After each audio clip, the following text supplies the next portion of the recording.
Totsy vaovao amin'ny sofiny be sy ny maro tsony amin'izao fotoana izao nitrangana tsy fandriam-pahalemana EDSERO eo anatrehan'izay nefa misarika ny olona no fitsaram-bahoaka ny tsy fandraisana andraikitra samihafa. Nitondra fanazavana misimisy kokoa mahakasika an'izay ny mpitandro ny filaminana ary nanamafy fa tsy manaraka ny lalàna ny fanatanterahana izay fitsaram-bahoaka izay.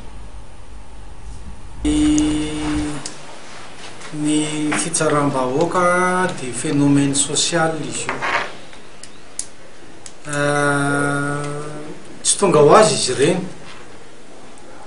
fa iarahantsika malala fa nisy an'le olana politika teto amintsika iny dia nisy an'le transition iny dia tonga amin'izao vanim-potoana zao.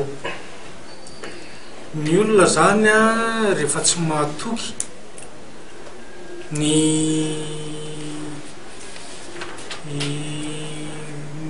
mpitandro filaminana zany satria zahay mpitandro filaminana sy ny ambaratonga hafa koa dia lasa tonga any amin'le fitsaram-bahoaka izy. Io tsy ho afaka fotsiny amin'izao io fa misy fitezana miala any amin'ny tokantrano tsirairay avy, fitezana any amin'ny fianarana izay ataon'ny ankizy any, fitezana any amin'ny fokontany tsirairay avy izay misy any, ary fandraisana andraikitra amin'ny ambaratonga tsirairay mba hiverina le autorité de l'État. Ka au niveau ny police zany dia tsy maintsy izay ny ezaka voalohany tsy maintsy atao hiverena fatokisan'ny olona ny polisy pirenena satria izay ny andraikitra. Ary rehefa mifatoka amin'io mihitsiny ny asa voalohany ataonay amin'izao fotoana izao dia ny famerenana an'le discipline eo amin'ny polisy pirenena dia fialana amin'ny kolikoly satria io kolikoly io koa dia anisan'ny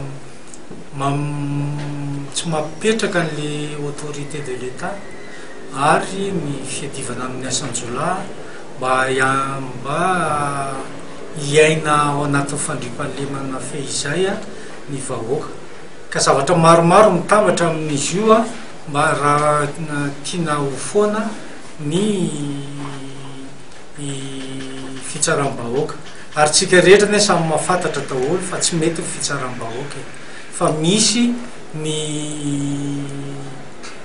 tompon'andraikitra hanao famotorana dia misy ny tompon'andraikitra hitsaran'izy ireny dia samy mifanentana sy mifampitaizitsika rehetrarehetra amin'izay lafiny anankiray izay.